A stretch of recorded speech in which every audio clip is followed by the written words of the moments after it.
Welcome to N24 news. ముందుగా headlines చూద్దాం. Parliament సమావేశాలకు ముందు దేశ విజయాలను ప్రస్తావించిన మోదీ, అంతరిక్ష విజయాలతో భారత్ గౌరవం పెరిగిందన్న ప్రధాని.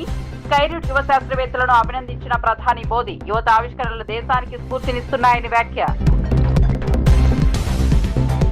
సీఎం రేవంత్ రెడ్డిపై తీవ్ర వ్యాఖ్యలు చేసిన కేటీఆర్, ప్రజా సమస్యల కంటే రాజకీయాలకే ప్రాధాన్యమన్న కేటీఆర్, ఇచ్చిన హామీల అమలుపై దృష్టి పెట్టాలనే డిమాండ్. బాధ్యతాయుతంగా వ్యవహరించాలని సీఎం రేవంత్ కు సూచన.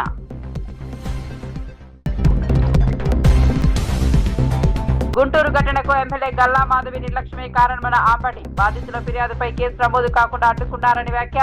గుంటూరు మహిళ ఘటనపై టీడీపీ ఎమ్మెల్యేను లక్ష్యంగా చేసుకున్న ఆంబటి, మొదట్లోనే న్యాయం జరిగి ఉంటే ఘటన జరిగేది కాదని వ్యాఖ్య. ఆగస్టు నాటికి 2 లక్షల ఇందిరమ్మ ఇళ్లు పూర్తి చేస్తామని పొంగులేటి హామీ. రాష్ట్రంలో 7 నుంచి 8 లక్షల ఇళ్లే ప్రభుత్వ లక్ష్యమని వ్యాఖ్య. అర్హులైన ప్రతి పేదకు ఇల్లు అందిస్తామన్న మంత్రి పొంగులేటి, ఇందిరమ్మ ఇళ్ల నిర్మాణం వేగంగా సాగుతుందని వెల్లడి.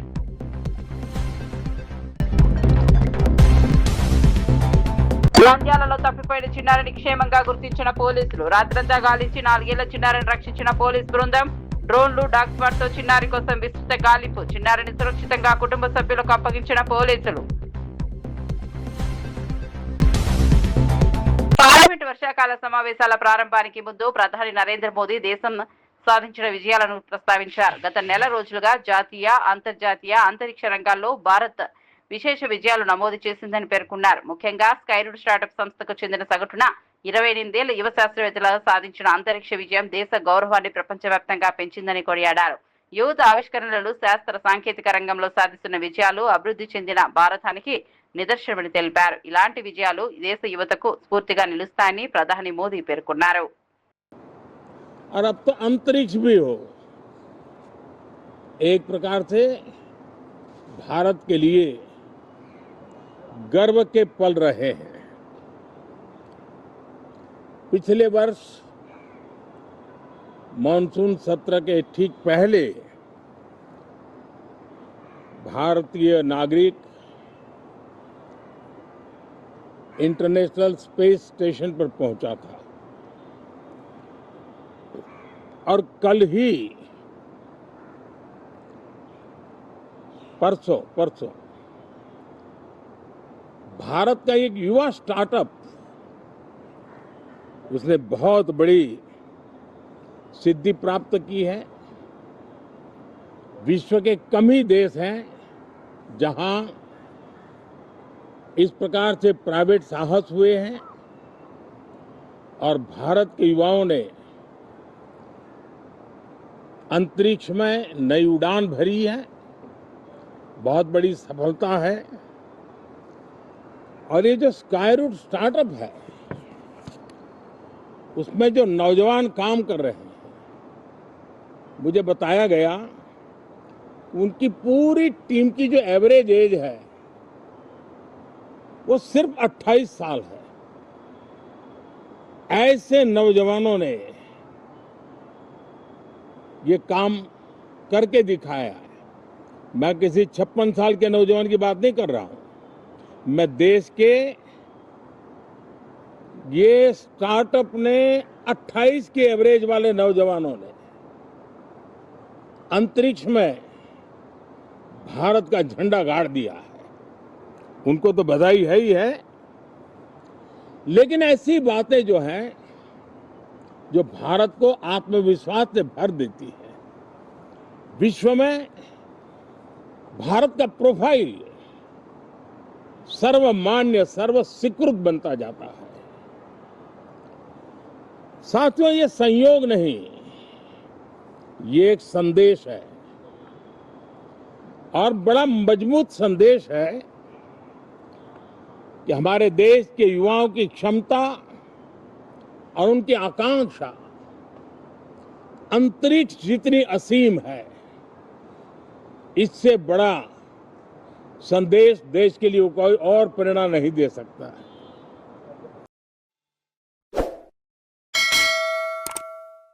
ఇక వార్త వివరాల్లోకి వెళ్తే, గుంటూరులో మహిళలను వివస్త్రను చేసిన ఘటన టీడీపీ ఎమ్మెల్యే గల్లా మాధవి నిర్లక్ష్యమే కారణమని మాజీ మంత్రి అంబటి రాంబాబు ఆరోపించారు. ఇంటి వద్ద బోరు వినియోగానికి టీడీపీ నేత మూర్తి లంచం అడిగారని, బాధిత కుటుంబం నిరాకరించడంతో వివాదం తలెత్తిందన్నారు. బాధితులు పోలీసులకు ఫిర్యాదు చేసినప్పటికీ ఎమ్మెల్యే కేసు నమోదు కాకుండా అడ్డుకున్నారని విమర్శించారు. దీంతో అదే వ్యక్తి మరోసారి దాడికి పాల్పడి మహిళను అవమానించారని ఆరోపించారు. మొదట్లోనే బాధితులకు న్యాయం జరిగి ఉంటే ఈ ఘటన చోటు చేసుకునేది కాదని అంబటి రాంబాబు పేర్కొన్నారు. ఏపీలో లాకప్ డెత్లు పెరుగుతున్నాయని వైఎస్ఆర్సీపీ లోక్సభ పక్ష నేత మిథున్ రెడ్డి ఆందోళన వ్యక్తం చేశారు. రాష్ట్రంలో జరుగుతున్న లాకప్ డెత్లు, డిఎస్సీ స్కామ్ అంశాలను పార్లమెంట్లో ప్రస్తావిస్తామని తెలిపారు. ప్రశ్నించిన వారిపై కేసులు నమోదు చేసి అరెస్టులు చేయడం ప్రజాస్వామ్యానికి మంచిది కాదన్నారు. మహిళా రిజర్వేషన్ బిల్లుకు తమ పార్టీ పూర్తి మద్దతు ఇస్తోందని స్పష్టం చేశారు. డీలిమిటేషన్ బిల్లుతో దక్షిణాది రాష్ట్రాలకు అన్యాయం జరిగిందని కేంద్రం చెబుతోందని ఆ అంశాన్ని కూడా పార్లమెంట్ లో చర్చిస్తామని మిథున్ రెడ్డి వెల్లడించారు. ఇక్కడ ఆ వ్యక్తి గురించి కొన్ని విషయాలు మనం తెలుసుకోవాలి. ఆ మల్లెల వెంకటరమణమూర్తి ఆ వార్డుకు చెందిన తెలుగుదేశం పార్టీ సెక్రటరీ హోదాలో ఉన్న వ్యక్తి. ఆ హోదాను ఉపయోగించి డబ్బులు ఇవ్వాలని డిమాండ్ చేశాడు. దానికి ఆ కుటుంబం నిరాకరించింది. దీంతో వారి మధ్య చిన్న ఘర్షణ జరిగింది. అదే సమయంలో వార్డు సెక్రటరీ హోదాలో ఉన్న ఆ వ్యక్తి దురుసుగా ప్రవర్తించి బాధితురాలిపై మొదటిసారిగా దాడి చేశాడు.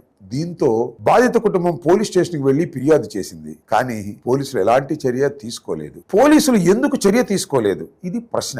దీనికి సమాధానం ఏమిటంటే స్థానిక శాసనసభ్యురాలు చర్యలు నిలిపివేయవలసిందిగా పోలీసు అధికారులకు ఫోన్ చేసి చెప్పింది.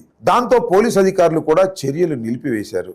ఇంతటితో కథ ముగిసి ఉంటే తర్వాత జరిగిన ఘోరమైన సంఘటన జరిగి ఉండేది కాదు. నా మీదే పోలీస్ స్టేషన్ లో ఫిర్యాదు చేస్తారా, నేను తెలుగుదేశం పార్టీ నాయకుడిని అని అహంకారంతో ఆ వార్డు టీడీపీ సెక్రటరీ మరింత రెచ్చిపోయాడు. ఆ తరువాత పెద్ద సంఖ్యలో తన అనుచరులతో ఆ వార్డుకు వెళ్ళాడు. వారితో పాటు కొందరు హిజ్రాలను కూడా తీసుకువెళ్ళాడు. అనంతరం బాధిత కుటుంబంపై దాడికి పాల్పడ్డారు. అంతేకాదు బాధితురాలను నడిబజారులో వివస్త్రణ చేసి అత్యంత దారుణంగా అవమానించారు. ఇది కేవలం ఒక మహిళపై జరిగిన దాడి మాత్రమే కాదు, మానవ సమాజం మొత్తం తలదించుకునేలా చేసిన అత్యంత అమానవీయమైన ఘటన. ఈ ఘటన జరిగిన వెంటనే బాధిత కుటుంబం మరోసారి పోలీస్ స్టేషన్ కు వెళ్లి ఫిర్యాదు చేసింది. రాత్రి 1 గంట వరకు వారు పోలీస్ స్టేషన్ లోనే ఉన్నారు. అయినప్పటికీ మరుసటి రోజు వరకు కేసు నమోదు కాలేదు. నిందితులపై ఎలాంటి చర్య కూడా తీసుకోలేదు. దీనికి కూడా కారణం శాసనసభ్యురాలే స్వయంగా ఫోన్ చేసి కేసు నమోదు చేయవద్దని పోలీసుల్ని ఆదేశించింది.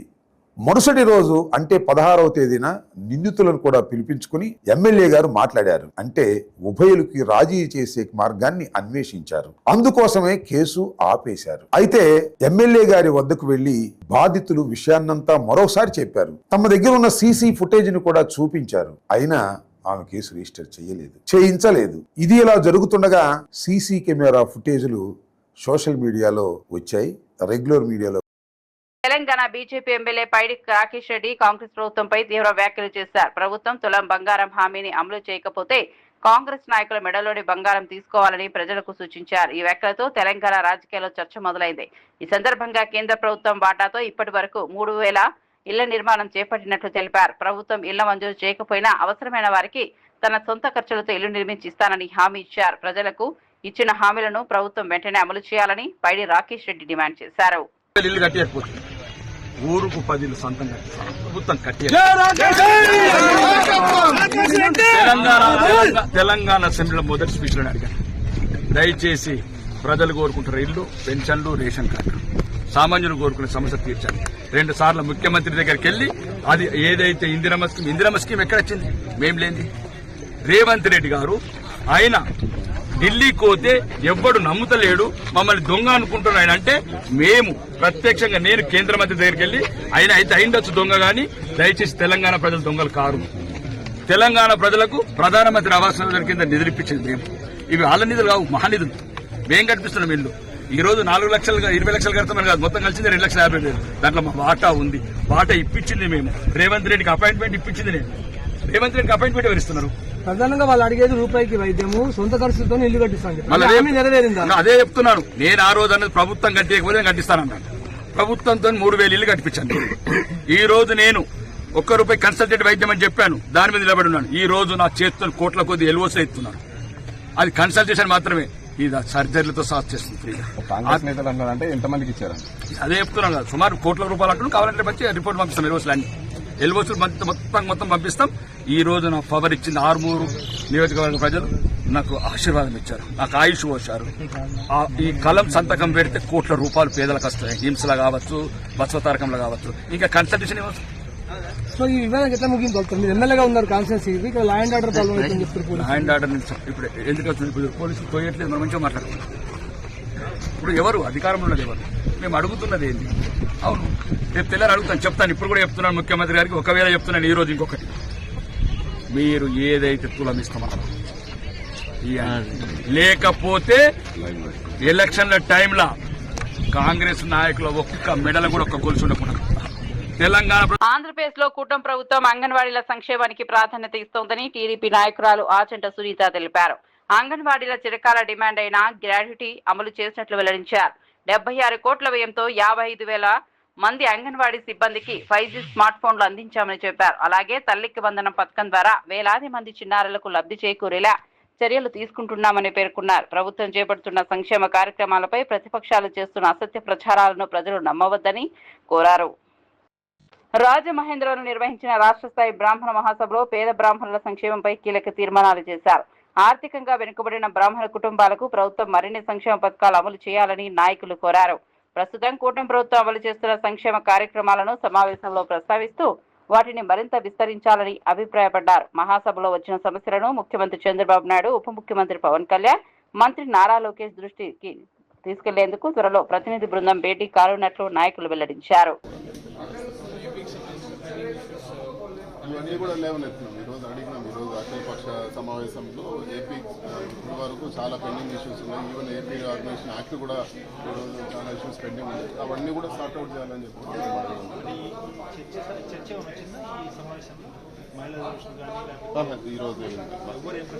ఈరోజు మహిళా రిజర్వేషన్ బిల్ అయితే ప్రస్తుతానికి అయితే లిస్టులో లేదు. రెండు ఒకటే వస్తాయి, మహిళా రిజర్వేషన్ డీలిమిటేషన్ లేదు. ఈరోజు ఇప్పుడైతే ఈరోజు పెట్టిన లిస్టులో అయితే లేదు. బట్ మేము డిఎస్సి పేపర్ లీక్ స్కామ్ కానీ డిఎస్సిలో జరిగిన అవకతవకల గురించి మేము లేవనెత్తాము. వాటి గురించి ఖచ్చితంగా హౌస్లో మేము దానిపైన మేము మాట్లాడడం జరుగుతుంది. అదే లా అండ్ ఆర్డర్ అయితే పూర్తిగా విఫలమైంది. ఈరోజు లా అండ్ ఆర్డర్ సిచ్యువేషన్ చాలా బ్యాడ్గా ఉందని కూడా చెప్పాము. గత 4 వారాల్లో 4 లాకప్ డెత్లు జరిగాయి. మరీ దారుణంగా పాపం చనిపోయిన బాధితులు వాళ్ళందరూ కూడా వీడియోలు రికార్డ్ చేసి పెట్టడం జరిగింది. వీటన్నిటి గురించి కూడా మేము మాట్లాడాము. ఇవన్నీ కూడా గట్టిగా సభలో ప్రస్తావిస్తామని చెప్పి ఈరోజు సుబ్బారెడ్డి గారు మాట్లాడడం జరిగింది. ఈరోజు పొగాకు రైతులు కానీ, అదేవిధంగా ఆక్వా ఫార్మర్స్ గురించి కానీ, మిగతా రైతాంగం అంతా కూడా పూర్తిగా అగ్రేరియన్ క్రైసిస్ జరుగుతోందని చెప్పి కూడా మేము ఈరోజు మాట్లాడడం జరిగింది. సో రైతుల సమస్యలు అన్నీ కూడా సరైన ఫార్మాట్లో మేము దాన్ని కుటుంబం చేసి ఖచ్చితంగా మాట్లాడతాం. Thank you. BRS working president KTR ముఖ్యమంత్రి రేవంత్ రెడ్డిపై తీవ్ర విమర్శలు చేశారు. రేవంత్ రెడ్డి బాధ్యతాయుతంగా వ్యవహరించడం లేదని, ఎప్పుడు ఏం మాట్లాడతారో అర్థం కాని పరిస్థితి ఉందని వ్యాఖ్యానించారు. రాష్ట్రంలో ప్రజల సమస్యల కంటే రాజకీయాలకే ప్రాధాన్యమిస్తున్నారని ఆరోపించారు. భద్రాచలం శ్రీరాముడి పేరుతో చేసిన ప్రమాణాలపై కూడా కేటీఆర్ విమర్శలు గుప్పించారు. ప్రజలకు ఇచ్చిన హామీలను అమలు చేయడంపైనే ప్రభుత్వం దృష్టి పెట్టాలని, రాజకీయ విమర్శలతో సమస్యలు పరిష్కారం కావని పేర్కొన్నారు. దోసుకోవాలి, ఇక్కడ తీసుకొని మూటలు కట్టాలి, మరి తీసుకుపోయి ఢిల్లీలో రాహుల్ గాంధీకి పెట్టాలి, దండం పెట్టాలి, తప్ప కొట్టించుకోవాలి, మళ్ళీ రావాలి. ఏం చేసిండు 2.5 ఏళ్లలో? ఒక 4 పనులు చెప్తాడా? చెప్పే ముఖం ఉందా? రెండే వచ్చి ఆయనకు తిట్లు ఒట్లు. తెల్లారలేస్తే మైక్ ఇస్తే కేసీఆర్ని తిడతాడు, లేదంటే దేవుని మీద ఒట్టంటాడు. మొన్న సిగ్గు లేకుండా చెప్తుండు భద్రాచలం రాముడి మీద ఆననట. ఇదివరకు పెట్టిన ఓట్లు సరిపోలేదా? ఇదివరకు పెట్టిన ఓట్లు దేవుళ్ళ మీద పెట్టలే. అప్పుడు రుణమాఫీ చేస్తా, 2 లక్షల రుణం మాఫీ చేస్తా అని చెప్పి ఆడ దేవుడు ఏ ఊరికోతే ఆ ఊరి మీద దేవుని మీద ఒట్టు పెట్టిండు. భద్రాచలం పోతే రాముని మీద ఒట్టు, యాదగిరిగుట్ట పోతే లక్ష్మీనరసింహస్వామి మీద ఒట్టు, అటు అటు మన ఆలంపూర్ పోతే జోగులాంబ మీద ఒట్టు. ఇప్పుడు దేవుళ్ళందరూ తలకాయ పట్టుకున్నారట. వీడెక్కడ దొరికిండ్రా మాకు మాయమడబడ్డాడు. తెలంగాణలో పేదలకు సొంత ఇల్లు కలను సాకారం చేసేందుకు ప్రభుత్వం వేగంగా చర్యలు తీసుకుంటోందని మంత్రి పొంగులేటి శ్రీనివాసరెడ్డి తెలిపారు. రాష్ట్ర వ్యాప్తంగా 7 నుంచి 8 లక్షల ఇందిరమ్మ ఇళ్ల నిర్మాణమే ప్రభుత్వ లక్ష్యమని చెప్పారు. తొలి విడతలో మంజూరైన 4.5 లక్షల ఇళ్లలో 2 లక్షల ఇళ్ల నిర్మాణం ఆగస్టు నాటికి పూర్తవుతుందని వెల్లడించారు. ఇటీవల ముఖ్యమంత్రి రేవంత్ రెడ్డి మరో 2.5 లక్షల ఇళ్లను మంజూరు చేశారని గుర్తు చేశారు. అర్హులైన ప్రతి పేద కుటుంబానికి సొంత ఇల్లు అందేలా ప్రభుత్వం కట్టుబడి పనిచేస్తోందని మంత్రి స్పష్టం చేశారు. సభ్యుడు అక్కడ నిలబడుతున్నాడు, అతనికి ఓటేయాలనే కండిషన్ కూడా పెట్టాం. ఇది ఇందిరమ్మ ప్రభుత్వం, పేదోడి ప్రభుత్వం. ఈ ప్రభుత్వానికి చిత్తశుద్ధి పదే పదే చెప్తున్నాను. పేదవాడి బాగే ఈ ప్రభుత్వం యొక్క మెయిన్ ఎజెండా. ఇంకా అదర్ థింగ్ ఈ ప్రభుత్వానికి ఏమీ లేదు. బాన్సువాడ ప్రభుత్వ ఆసుపత్రిలో బాలింతలు ఇన్ఫెక్షన్ బారిన పడిన ఘటనపై మాజీ మంత్రి హరీష్ రావు కాంగ్రెస్ ప్రభుత్వాన్ని తీవ్రంగా విమర్శించారు. 10 రోజులైనా ప్రభుత్వం స్పందించకపోవడం నేరపూరిత నిర్లక్ష్యమని అన్నారు. ఆపరేషన్ థియేటర్ నిర్వహణలో లోపాలు, కాలం చెల్లిన మందుల వినియోగం, వైద్యుల నిర్లక్ష్యంతోనే ఈ పరిస్థితి ఏర్పడిందని ఆరోపించారు. ఇన్ఫెక్షన్ విషయం తెలిసినా అదే ఆపరేషన్ థియేటర్లో శస్త్రచికిత్సలు నిర్వహించడం వైద్య శాఖ వైఫల్యానికి నిదర్శనమని పేర్కొన్నారు. రాష్ట్రంలో వైద్య ఆరోగ్య వ్యవస్థను ప్రభుత్వం పూర్తిగా నిర్లక్ష్యం చేసిందని హరీష్ రావు విమర్శించారు. చూసుకోవాలి, ఆ సంసారాన్ని ఎలా వెళ్లదీయాలి, ఆ కుటుంబ పరిస్థితులు ఎంత దారుణంగా దెబ్బతింటాయో ఒక్కసారి ఆలోచించాల్సిన అవసరం ఉంది. 10వ తేదీ 6గురికి మీరు సిజరింగ్ చేశారు. ఎప్పుడైతే వాళ్ళకి ఇన్ఫెక్షన్ వచ్చిందో మరి మళ్ళీ 11వ తేదీ ఎందుకు చేశారు? ఒకవేళ 10వ తేదీ సిజరింగ్ చేసిన వాళ్ళు రాత్రి నుంచే మోషన్స్, వామిటింగ్స్, చలి జ్వరంతో బాధపడుతున్నప్పుడు అదే థియేటర్ లో మళ్ళీ 11వ తేదీ మరో 4గురికి కూడా సిజరింగ్ చేయడం వల్ల ఆ 4గురు కూడా ఎఫెక్ట్ అయినారు. అంటే ఇక్కడ వాళ్ళని మేము మాట్లాడినప్పుడు 2 విషయాలు చెప్తా ఉన్నారు. పేషెంట్స్ యొక్క అటెండెంట్స్ కానీ పేషెంట్స్ కానీ థియేటర్ లో ఉన్నటువంటి ఇన్ఫెక్షన్ మాకు సోకింది. థియేటర్ మెయింటెనెన్స్ సరిగా లేకపోవడం వల్ల మేము 10 మందిని డాక్టర్ల నిర్లక్ష్యానికి బలయ్యాము అని చెప్పి చెప్తా ఉన్నారు. ఇంకొక పేషెంట్ అటెండెంట్ ఏమంటున్నారంటే కాలం చెల్లిన మందులు వాడారు, ఎక్స్పైర్డ్ మెడిసిన్ మాకు ఇవ్వడం. నంద్యాలలో తప్పిపోయిన 4 ఏళ్ల చిన్నారి ప్రణవిని జిల్లా పోలీసులు సురక్షితంగా గుర్తించి కుటుంబ సభ్యులకు అప్పగించారు. సాయంత్రం కనిపించకుండా పోయిన చిన్నారి గురించి డయల్ 111 కు సమాచారం అందించిన వెంటనే పోలీసులు గాలింపు చర్యలు ప్రారంభించారు. జిల్లా ఎస్పీ సునీల్ షోరాన్ పర్యవేక్షణలో ప్రత్యేక బృందాలు, సీసీ కెమెరాలు, డ్రోన్ కెమెరాలు, డాగ్ స్క్వాడ్ సహాయంతో రాత్రంతా గాలింపు చేపట్టాయి. తెల్లవారుజామున వైఎస్ఆర్ నగర్లోని సమీపంలో పొలాల్లో చిన్నారిని క్షేమంగా గుర్తించి తల్లి కళ్యాణానికి అప్పగించారు. అత్యవసర పరిస్థితుల్లో వెంటనే పోలీసులకు సమాచారం అందించాలని ఎస్పీ ప్రజలకు సూచించారు. తాలూకాలో ఇది వైఎస్ఆర్ నగర్ లో ఇది జరిగింది. సో పాప ఆడుతున్నప్పుడు బయటకి వెళ్ళిపోయింది. అప్పుడు ఎవరు చూడలేదు. సో తర్వాత ఇంటి దగ్గర అందరూ అక్కడ ఉన్న నేబర్స్ అందరూ వెళ్ళి చూస్తే పాప ఎక్కడ కూడా కనపడలేదు. సో అప్పుడు మన నంద్యాల తాలూకా పోలీస్ స్టేషన్కి ఇన్ఫర్మేషన్ వస్తే వెంటనే నంద్యాల తాలూకా యూపీఎస్ సిఐ గారు అండ్ టీమ్ అక్కడికి వెళ్ళారు. అక్కడికి వెళ్ళి మనం అక్కడ ఉన్న సీసీటీవీ ఫుటేజ్ చూసుకొని పేరెంట్స్తో మాట్లాడుకొని నేబర్స్తో మాట్లాడుకొని అరౌండ్ 9:30 సర్చ్ మేము మొదలు పెట్టాము. తర్వాత ఈ సర్చ్ భాగంగా మనం నైట్ విజన్ డ్రోన్స్ వాడాము, స్పెషల్ పార్టీస్ కూడా వాడాము. మనం అన్ని కూడా వాళ్ళ సైడ్ నుంచి కూడా మేము కోఆపరేషన్ తీసుకొని, for example municipal authorities and sanitation department. So అక్కడ ఉన్న ఇది కానీ వేస్ట్ వాటర్ ఉంటే అది మున్సిపల్ డిపార్ట్మెంట్ వాళ్ళు హెల్ప్ తీసుకొని ఆ వాటర్ని బయట పొలాల్లో పెట్టి, సో మన చేతిలో ఉన్న అన్ని సర్చ్ మేము మన సైడ్ నుంచి మొదలు పెట్టడం జరిగింది. ఈ ఆపరేషన్ 9:30 నుంచి మొదలుపెట్టి ఇది మార్నింగ్ 6 AM వరకు దిస్ ఆపరేషన్ మనం కంటిన్యూస్ గా ఎఫర్ట్స్ పెట్టుకొని చేయడం. లడఖ్ హక్కులు, విద్యా సంస్కరణల కోసం పోరాడుతున్న సామాజిక కార్యకర్త సోనం వాంగ్చుక్ మద్దతుగా విశాఖపట్నంలో భీమసేన ఆధ్వర్యంలో సంఘీభావ కార్యక్రమం నిర్వహించారు. పెద్ద సంఖ్యలో పాల్గొన్న నాయకులు, కార్యకర్తలు వాంగ్చుక్ చేపడుతున్న ఉద్యమానికి తమ పూర్తి మద్దతు ప్రకటించారు. లడఖ్ ప్రజల హక్కులు పరిరక్షించడంతో పాటు విద్యారంగంలో సంస్కరణలు తీసుకురావాలని ఆయన డిమాండ్లకు కేంద్ర ప్రభుత్వం సానుకూలంగా స్పందించాలని కోరారు. ప్రజాస్వామ్య పద్ధతుల్లో జరుగుతున్న ఉద్యమాలకు దేశవ్యాప్తంగా మద్దతు లభించడం సంతోషకరమని భీమసేన ప్రతినిధులు పేర్కొన్నారు. ఉంటుంది గత 5 సంవత్సరాల నుంచి ప్రభుత్వ లెక్కలు చెప్తున్నాయి. నేటికి సుమారుగా 93 నుంచి 95 మంది విద్యార్థులు ఆత్మహత్యలు చేసుకున్నారని. ఒకే ర్యాంక్ వచ్చినటువంటి విద్యార్థులు దేశంలో తాండవిస్తుంటే కష్టపడి చదువుతున్నటువంటి విద్యార్థులు వాళ్ళ జీవితాలు అగమ్య గోచరంలోకి వెళ్ళిపోతున్నాయి. ఈ సంవత్సరం సిబిఎస్ఈ పేపరు ఓఎస్ఎం మోడల్ ఫలితంగా సుమారుగా 1,60,000 మంది విద్యార్థులు ఫెయిల్ అయిపోయారని, అలాగే కనీసం టాప్ రావాల్సినటువంటి ర్యాంకర్ వన్ ర్యాంక్ విద్యార్థి కూడా 10 నుంచి 20% తగ్గిపోయిందని ప్రభుత్వమే స్పష్టంగా చెబుతుంది. విద్యార్థుల యొక్క జీవితాలతో మరి ఈ లీకుల ద్వారా భారతదేశ యువతరానికి తీరని నష్టం జరుగుతుంది. సెంట్రల్ యూనివర్సిటీ పేపర్ కూడా, కేంద్ర విశ్వవిద్యాలయం పేపర్ కూడా లీక్ అవుతుంది. స్టాఫ్ సెల్కి ఎస్ఎస్సి పేపర్ కూడా లీక్ అవుతుంది. ఏ పేపర్ అయినా సజావుగా జరుగుతుంది అనేటువంటి నమ్మకం విద్యార్థి లోకానికి జరగట్లేదు. దీని మీద సోనం వాంగ్చుక్ గారు అయిన రామన్ మ్యాగ్సెస్ అవార్డు గ్రహీత, రోలెక్స్ హీరో అవార్డు గ్రహీత, ప్రపంచ దేశాల్లో ఆయన సేవను గుర్తించి అనేక అవార్డులు ఆయన కలిగి ఉన్నారు. లడఖ్ ప్రాంతంలో నీటి సమస్య మీద ఆయనకున్నటువంటి ఇంజనీరింగ్ ఒక అనుభవంతో నీటి సమస్య మీద పోరాటం చేసేవాడు గొప్ప వ్యక్తి. బయట అంత చలి టెంపరేచర్ ఉన్న టెంపరేచర్ నుంచి లోపల వెచ్చదనాన్ని ఆయన మేధా సంపత్తితో ఒక అద్భుతమైనటువంటి మందిరాలను ఏర్పాటు చేసి అది భారత సైన్యం కూడా ఉపయోగించుకునేటట్లుగా ఉన్నటువంటి అద్భుతమైన టెక్నాలజీ. శ్రీనగర్ యూనివర్సిటీలో అద్భుతమైన చదువుకొని ఆయనకు వచ్చినటువంటి అవకాశాలు, ప్రపంచ దేశాలు అనేక అవకాశాలు ఇచ్చినప్పుడు కూడా విదేశాలకు వెళ్లకుండా ఏ ప్రాంతం నుంచి అయితే విద్యాభ్యాసం చేసి వచ్చారో, ఏ వెనుకబాటు ప్రాంతం నుంచి అయితే వచ్చినాడో అదే ప్రాంతానికి వెళ్ళి ఆ ప్రజలకి, ఆ అక్కడ ఉన్న రైతాంగానికి కానీ అక్కడ ఉన్న యువతకి ఒక అద్భుతమైన విద్య. మెగా డాటర్ నిహారిక కొణిదెలు నిర్మించిన కమిటీ కుర్రోలు చిత్రం జాతీయ చలనచిత్ర పురస్కారాల్లో ఉత్తమ తెలుగు ప్రాంతీయ చిత్రంగా ఎంపికైంది. ప్రతిష్టాత్మక అవార్డు దక్కడం పట్ల నిహారిక ఆనందం వ్యక్తం చేశారు. మంచి కథ, కొత్త నటీనటులు, సహజమైన కథనంతో ప్రేక్షకుల ప్రశంసలు అందుకున్న ఈ చిత్రం ఇప్పుడు జాతీయ స్థాయిలో గుర్తింపు పొందడం చిత్ర బృందానికి గర్వకారణంగా నిలిచింది. ఈ విజయానికి సహకరించిన దర్శకుడు, నటీనటులు, సాంకేతిక నిపుణులు, ప్రేక్షకులకు నిహారిక ప్రత్యేక కృతజ్ఞతలు తెలిపారు.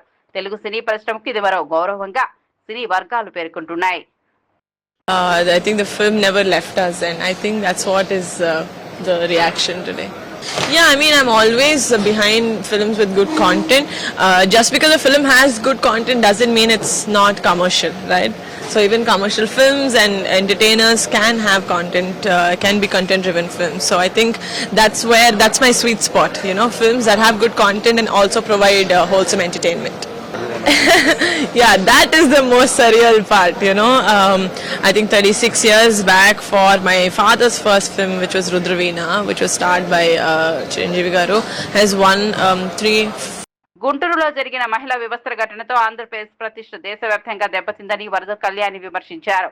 రాష్ట్రంలో జంగిల్ రాజ్ పాలన కొనసాగుతోందని ఆరోపించారు. బాధితులకు న్యాయం చేయాల్సిన స్థానిక ఎమ్మెల్యే రాజీ ప్రయత్నాలు చేయడం సమంజసం కాదని పేర్కొన్నారు. ఘటనపై పూర్తి బాధ్యత వహిస్తూ సంబంధిత ఎమ్మెల్యేను వెంటనే పదవి నుంచి తొలగించాలని ప్రభుత్వాన్ని డిమాండ్ చేశారు. బాధ్యులపై కఠిన చర్యలు తీసుకుని మహిళల భద్రతపై ప్రభుత్వం స్పష్టమైన హామీ ఇవ్వాలని వరద కళ్యాణి కోరారు. దారుణమైన సంఘటన జరిగినందుకు ఆ కుటుంబానికి పరామర్శ చేయడానికి జగన్మోహన్ రెడ్డి గారి ఆదేశానుసారం మేమందరం కూడా ఈ రోజు వచ్చి ఆ మహిళను కలిశాము. జరిగిన సంఘటన అంతా తెలుసుకున్నాము. ఆ మహిళకి ధైర్యం చెప్పడం జరిగింది. అలాగే మీకు అండగా జగన్మోహన్ రెడ్డి గారు, అలాగే మా పార్టీ, మా మహిళలందరం కూడా ఉంటాము. ఏది సహాయ సహకారాలు కావాలన్నా చెప్పడం జరిగింది. అలాగే ఎటువంటి న్యాయ సహాయం కావాలన్నా కూడా మా పార్టీ తరఫున అందిస్తామని కూడా తెలియజేయడం జరిగింది. నిజంగా జంగిల్ రాజ్ పాలన అంటే ఎలా ఉంటుందో అలాంటి పాలన సాగుతూ ఉంది. తెలుగుదేశం పార్టీ నాయకులు, కార్యకర్తలు ఏ విధంగా మహిళల జీవితాలతో ఆడుకుంటున్నారు, మహిళల మీద దాడులు చేస్తూ ఉన్నారు అనే దానికి మరొక ఉదాహరణగా ఈ రోజు నిలిచింది. ఎందుకు జంగిల్ రాజ్ పాలన అంటూ ఉన్నానంటే, ఈ రోజు తీసుకుంటే ఈ సంఘటన చేసింది, ఈ ఘటన చేసింది ఎవరు? తెలుగుదేశం పార్టీ కార్యకర్త. అలాగే ఈ సంఘటన జరిగాక సెటిల్మెంట్ కి ప్రయత్నించింది తెలుగుదేశం పార్టీ ఎమ్మెల్యే అయిన గల్లా మాధవి గారు. నిజంగా ఒక మహిళ ఉండి ఆమె సెటిల్మెంట్ కి ప్రయత్నించడం సిగ్గుచేటు. ఆ సిఐ అన్నారు ఏంటి, ఈ ఎమ్మెల్యే ఆదేశానుసారం మేము యాక్షన్ తీసుకున్నామని. ఈ ఎమ్మెల్యే అంటారు పోలీసుల అలసత్వం వల్ల లేట్ అయింది అని చెప్పేసి. అంటే పోలీసులు అక్కడ మహిళలు కూడా అడుగుతూ ఉన్నారు, మేము కూడా అడుగుతూ ఉన్నాం, ఎమ్మెల్యే చెప్తే గానీ యాక్షన్ తీసుకోరా పోలీసులు? అంటే సామాన్య మానవులు, సామాన్య ప్రజలు మాకు కష్టం వచ్చింది లేదా ఒక వ్యక్తి ఈ విధంగా దాడి చేశాడు, యాక్షన్ తీసుకోండి అంటే పోలీసులు తీసుకోరా? ఎమ్మెల్యేలు చెప్తేనా తీసుకుంటారా? 10,000 లంచం ఇవ్వలేదని చెప్పి, ఆ బోరు వేసుకోవడానికి 10,000 లంచం ఇవ్వలేదని చెప్పి అంత దారుణంగా వివస్వం చేసి దాడి చేశారు. ఎంత ఘోరం అంటే ఆమె భయంతో మూత్రం పోసుకుంటూ ఉన్నా కూడా వీళ్ళు దాడి చేశారంటే ఇంత నీచానికి దిగజారా? అంటే ఈ ఆంధ్రప్రదేశ్ రాష్ట్రంలో ఈ కూటమి పాలనలో మహిళల భద్రత ఎంతగా దిగజారిందో ఇదొక పెద్ద ఉదాహరణ. ఆ ఎమ్మెల్యే గారు నిజంగా ఒక మహిళ అయ్యుండి హైదరాబాద్ నేరేడ్మెట్ పోలీసులు ద్విచక్ర వాహనాల చోరీలకు పాల్పడుతున్న ఓ నిందితుడిని అరెస్ట్ చేసి 11 బైకులను స్వాధీనం చేసుకున్నారు. విచారణలో ఇప్పటి వరకు 14 ద్విచక్ర వాహనాలను దొంగిలించినట్లు నిందితుడు అంగీకరించినట్లు పోలీసులు తెలిపారు. చోరీ చేసిన వాహనాలను కొనుగోలు చేసిన ఒక రిసీవర్ ను కూడా అదుపులోకి తీసుకోగా మరో వ్యక్తి పరారీలో ఉన్నట్లు గుర్తించారు. సీసీ కెమెరాల ఫుటేజీ ఆధారంగా నిందితుడిని గుర్తించి అరెస్టు చేసినట్లు మల్కాజ్గిరి డీసీపీ తెలిపారు. ప్రజలు తమ ఇళ్లు, వ్యాపార సంస్థల వద్ద సీసీ కెమెరాలు, వాహనాలకు జీపీఎస్ ట్రాకింగ్ పరికరాలు ఏర్పాటు చేసుకోవాలని సూచించారు. కేసును ఛేదించిన పోలీస్ బృందాన్ని డీసీపీ అభినందించి రివార్డులతో సత్కరించారు.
Four days back, Neredmet case పరిధిలో బృందావన్ కాలనీలో జరిగినటువంటి బైక్ అఫెన్స్ లు 4 బైక్లు దొంగతనం కావడం జరిగింది. దీనికి సంబంధించి దర్యాప్తు చేస్తున్న క్రమంలో 20వ తారీఖు నాడు ఈరోజు అనుమానాస్పద భావన్స్ స్కూల్ దగ్గర అనుమానాస్పద పరిస్థితిలో ఒక బైక్ లో వెళ్తున్నటువంటి గుడిసె సుశాంత్ తూప్రాన్ మెదక్ జిల్లా కాళ్ళకల్లు వాస్తవ్యుడు ఇతన్ని అదుపులోకి తీసుకొని ప్రశ్నించడంతో ఈ బైక్ దొంగతనాలకు సంబంధించినటువంటి నేరాలను ఒప్పుకోవడం జరిగింది. ఇతను గతంలో మేడ్చల్ పరిధిలో నివాసం ఉంటూ ఈ ప్రైవేట్ జాబులు చేసేవాడు. లాజిస్టిక్ దాంట్లో అదేవిధంగా ఒక మష్రూమ్ కంపెనీలో పనిచేస్తున్న క్రమంలో నెలకు 15,000-18,000 శాలరీ వచ్చేది. సో ఆ శాలరీతో పాటు ఇతనికి ఏదైతే మద్యం అలవాటు ఇతరత్ర ఎంజాయ్ చేసే అలవాటు ఉండడంతో ఆ శాలరీ సరిపోకపోవడంతో అతని ఫ్రెండ్ సతీష్ అనే అతను ఉన్నాడు. అతనితో కూడా కలిపి డిస్కస్ చేసి ఈ 2 వీలర్ దొంగతనాలు అయితే ఈజీగా ఉంటాయి, రాత్రి కూడా బయట ఉంటాయి, మనకు ఈజీగా లాక్ ఓపెన్ అవుతుంది, బైక్ దొంగతనాలు చేసి అమ్ముకున్నట్లయితే డబ్బులు ఈజీగా సంపాదించవచ్చు అనేటటువంటి ఆలోచనతోటి గత సంవత్సరంన్నరగా ఈ బైక్ దొంగతనాలు చేస్తున్నారు 2025 ఏప్రిల్ నుంచి. దీనిలో భాగంగా మొత్తం 14 బైక్ దొంగతనాలకు సంబంధించి వాళ్ళు నేరాన్ని అంగీకరించడం జరిగింది. ఈ విధంగా దొంగతనం చేసిన అల్వాల్ పరిధిలో 5, నేరేడ్మెట్ పరిధిలో 4, మేడ్చల్ పరిధిలో తర్వాత మెదక్ పరిధిలో కూడా మిగిలిన వాహనాలకు సంబంధించి దొంగతనం చేయడం జరిగింది. దీంట్లో ఇట్లా దొంగతనం చేసుకోవడం, దాన్ని అమ్మిన డబ్బులతో ఎంజాయ్ చేయడం, మళ్ళీ తర్వాత డబ్బులు అయిపోగానే మళ్ళీ దొంగతనం చేయడం ఇట్లా జరుగుతూ ఉండింది. దీంట్లో ఈ రిసీవర్ ఎవరైతే ఉంటాడో ఈ దొంగిలించిన వాహనాలను అమ్మడంలో ప్రవీణ్ అనే వ్యక్తి సహకరిస్తాడు. ప్రస్తుతానికి సుశాంత్ అదేవిధంగా ప్రవీణ్ ను అరెస్ట్ చేయడం జరిగింది. సతీష్ అబ్స్కాండింగ్ లో ఉన్నాడు. అతని గురించి ప్రయత్నాలు చేస్తున్నాము. త్వరలోనే అతన్ని కూడా పట్టుకొని రిమాండ్ చేయడం జరుగుతుంది. ఈ సందర్భంగా ముఖ్యంగా ప్రజలకు, ఎందుకంటే ఈ రోజు ఉన్నటువంటి సొసైటీలో విపరీతమైన సంఖ్యలో 2 వీలర్స్ ఉన్నాయి. దాంట్లో హైదరాబాద్ లాంటి ఏరియాల్లో చాలా మంది ఇక్కడనే వచ్చి నివాసం ఉండడంతో ప్రతి గల్లీలో చూసినట్లయితే వాళ్ళకు ఇంట్లో స్పేస్ సరిపోకపోవడము, లేదంటే లేట్ అవర్స్ లో జాబుల నుంచి వచ్చే క్రమంలో లోన పెట్టాలనేటటువంటి ఓపిక లేకపోవడం, ఇటువంటి వివిధ కారణాల రీత్యా మీరు ఏ కాలనీలో చూసినా సరే బయట విపరీతంగా పార్క్ చేయడం జరుగుతుంటది. సో ఇవన్నీ కూడా దొంగలకు అనుకూలమైన పరిస్థితులు కలగజేస్తున్నాయి. కాబట్టి మీ అందరికీ కూడా విజ్ఞప్తి, మీరు అప్రమత్తతో ఉండాలి. ఈ విధంగా చేసినట్లయితే మనం పరోక్షంగా దొంగలను ఎంకరేజ్ చేసినట్టే. కాబట్టి కంపల్సరీగా మీరు పార్క్ చేసేటప్పుడు జాగ్రత్త తీసుకొని మీ ఇంటి లోపల పార్క్ చేసుకునేటటువంటి చూసుకోవాలి. అదేవిధంగా ఈ రోజుల్లో విపరీతమైన టెక్నాలజీ, లేటెస్ట్ టెక్నాలజీ అవైలబుల్ ఉంటుంది. దానిలో డిస్క్ బ్రేకులు కావచ్చు, ఇతరత్ర అలారం బ్రేకులు కావచ్చు, అలారం లాక్స్ కావచ్చు, డిస్క్ లాక్స్ కావచ్చు, ఇట్లా ఈజీగా ఓపెన్ కాని లాక్లు, లేదా ఎవరైనా బలవంతంగా లాక్ ఓపెన్ చేస్తే మనకు అలారం వచ్చేటటువంటి సిస్టమ్ ఉన్నటువంటి లాక్స్ ఈ విధంగా చాలా ఉన్నవి. దీనికి పెద్ద మొత్తంలో ఖర్చు చేయాల్సిన పని లేదు. మీరు బైక్ 1,00,000 రూపాయలు పెట్టి కొనుగోలు చేస్తున్నారు, 2-3 పార్లమెంట్ సమావేశాలకు ముందు దేశ విజయాలను ప్రస్తావించిన మోదీ, అంతరిక్ష విజయాలతో భారత్ గౌరవం పెరిగిందన్న ప్రధాని, స్కైరూట్ యువ శాస్త్రవేత్తలను అభినందించిన ప్రధాని మోదీ, యువత ఆవిష్కరణలు దేశానికి స్ఫూర్తినిస్తున్నాయని వ్యాఖ్య. సీఎం రేవంత్ రెడ్డిపై తీవ్ర వ్యాఖ్యలు చేసిన కేటీఆర్, ప్రజా సమస్యల కంటే రాజకీయాలకే ప్రాధాన్యమన్న కేటీఆర్, ఇచ్చిన హామీల అమలుపై దృష్టి పెట్టాలనే డిమాండ్, బాధ్యతాయుతంగా వ్యవహరించాలని సీఎం రేవంత్ కు సూచన.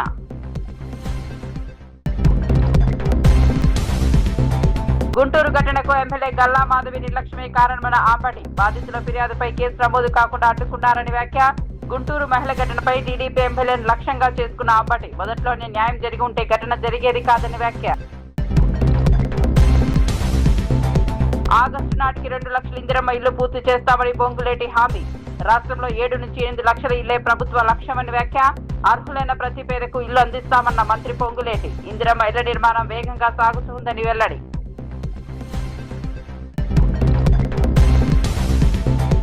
నంద్యాలలో తప్పిపోయిన చిన్నారిని క్షేమంగా గుర్తించిన పోలీసులు, రాత్రంతా గాలించి 4 ఏళ్ల చిన్నారిని రక్షించిన పోలీస్ బృందం, డ్రోన్లు డాగ్ స్క్వాడ్ తో చిన్నారి కోసం విస్తృత గాలింపు, చిన్నారిని సురక్షితంగా కుటుంబ సభ్యులకు అప్పగించిన పోలీసులు.